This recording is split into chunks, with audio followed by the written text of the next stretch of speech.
شہریوں کو باعزت اور فوری سہولیات فراہم کرنا ہے۔ سب سے پہلے تو آپ لوگوں کو 10 لاکھ روپے تک کی مالی امداد کی جائے گی۔ اگر خدا نخواستہ آپ لوگوں کو کسی آپریشن کی ضرورت ہوتی ہے تو آپ لوگوں کا 10 لاکھ روپے تک فری آپریشن کیا جائے گا۔ فور ایگزامپل اگر آپ لوگوں کا 15 لاکھ روپے کسی علاج پہ خرچہ آتا ہے تو 10 لاکھ حکومت دے گی اور 5 لاکھ آپ دیں گے، اور اگر یہی 8 لاکھ روپے تک خرچہ آتا ہے تو وہ کمپلیٹ جو ہے گورنمنٹ ہی ادا کرے گی۔ اس کے علاوہ 10 لاکھ روپے تک آپ لوگوں کو آسان اقساط پر قرضہ بھی دیا جائے گا، وہ بھی بلا سود، اس میں سے کوئی بھی سود نہیں لیا جائے گا آپ لوگوں سے۔ اگر آپ لوگوں کو بزرگ شہریوں کو کسی قرضے کی ضرورت پڑتی ہے تو آپ لوگ حکومت پاکستان سے بلا سود قرضہ لے سکتے ہیں۔ اس کے علاوہ آپ لوگ کو ماہانہ وظیفہ بھی دیا جائے گا۔ 7,000 سے لے کے 10,000 تک آپ لوگوں کو ماہانہ وظیفہ ملے گا، کیٹیگریز وائز ہوگا، کسی کو 7500، کسی کو 8,000، کسی کو 10,000، تو اس طرح سے آپ لوگوں کو ماہانہ وظیفہ ملے گا، اور ڈائریکٹ بینک اکاؤنٹس کے اندر ہی آپ لوگوں کے آئے گا۔ اس کے لیے آپ لوگوں کو بینک اکاؤنٹ بنوانے ہوں گے، اور جو سینئر سٹیزن کارڈ ہے وہ بھی بنوانا ہوگا۔ اس کے بعد آپ لوگوں کے آ جاتے ہیں جی مفت داخلے، پارک جائیں، لائبریریز میں جائیں، میوزیم میں جائیں، آپ لوگ کے داخلے بالکل فری ہوں گے، کوئی بھی کسی بھی قسم کا آپ لوگوں کو سے ٹکٹ نہیں لیا جائے گا۔ اس کے علاوہ کہیں آنے جانے کے لیے اگر آپ لوگ بس پہ سفر کرتے ہیں، ٹرین پہ کرتے ہیں، ہوائی جہاز پہ کرتے ہیں تو 50 سے 70% تک آپ لوگوں کو ٹکٹس میں رعایت ملے گی۔ اس کے علاوہ بجلی اور گیس کے بلوں میں بھی آپ لوگوں کو 50% تک رعایت دی جائے گی۔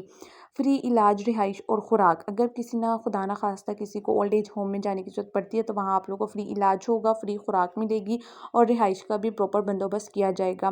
411 اضلاع کے اندر اولڈ ایج ہوم بنائے جا رہے ہیں۔ اس کے علاوہ راشن کی سہولیات بھی ملیں گی۔ یوٹیلٹی اسٹور تو بند ہو گئے ہیں، لیکن آپ لوگوں کے لیے ایک اسپیشل جو ہوگا وہ اسٹور بنایا جائے گا، جس میں آپ لوگوں کو آٹا، گھی، دال چینی اور جتنا بھی گھر کا راشن ہوتا ہے وہ آپ لوگوں کو برعایت ملے گا۔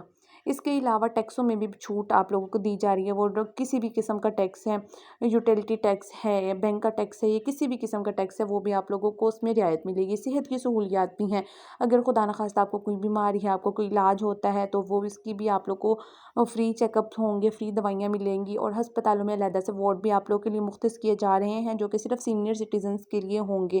ہم لوگ ہسپتالوں میں جائیں تو بہت لمبی لمبی لائنز لگی ہوتی ہیں، تو بزرگ شہریوں کو بہت ساری مشکلات کا سامنا کرنا پڑتا ہے، اس لیے آپ لوگوں کے لیے ہسپتالوں کے اندر علیحدہ سے وارڈ بھی مختص کیے جا رہے ہیں تاکہ رش ہو بھی تو آپ لوگوں کے لیے ایک علیحدہ سے وارڈ موجود ہو۔ اس کے علاوہ قانونی مدد آپ لوگ کی جائے گی، اور ہیلپ لائن نمبر، ایک اسپیشل ہیلپ لائن نمبر آپ لوگوں کے لیے جو ہے گورنمنٹ کی طرف سے جاری کیا جائے گا، جس میں آپ لوگوں کو کسی بھی قسم کی کوئی شکایت ہو، کوئی پرابلم ہو یا کوئی انفارمیشن چاہیے ہو تو آپ لوگ اس ہیلپ لائن نمبر پہ کال کر سکتے ہیں۔ آپ لوگوں کو جانی مالی کوئی نقصان کا خدشہ ہو تو آپ اس پہ کال کر سکتے ہیں۔ عام شہریوں کی نسبت آپ لوگوں کی کال کو زیادہ ترجیح دی جائے گی۔ اس کے علاوہ اگر آپ لوگوں کو کوئی نہ کوئی قانونی مسئلہ ہے اور آپ لوگوں کے پاس وکیل کروانے کے لیے پیسے وغیرہ نہیں ہیں تو آپ لوگوں کو فری وکیل بھی مہیا کیا جائے گا، اس کے سارے ایکسپنس جو ہیں وہ گورنمنٹ اٹھائے گی، تو اس کے لیے آپ لوگوں کو سینئر سٹیزن کارڈ یوز کرنا پڑے گا۔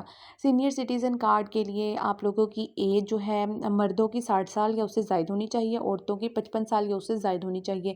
آپ لوگوں کا ڈیٹا جو ہے نادرا کے پاس آلریڈی موجود ہوتا ہے، جن کا ڈیٹا نادرا کے پاس موجود ہوتا ہے تو آپ لوگوں کو آلریڈی سینئر سٹیزن کارڈ کے لیے اہل کر دیا جائے گا۔ اس میں آپ لوگ کو اپلائی وغیرہ کرنے کی ضرورت نہیں پڑے گی، آپ لوگوں کا نام آلریڈی اس میں ایڈ کر دیا جائے گا، بس آپ لوگوں نے چیک کرنا ہوگا۔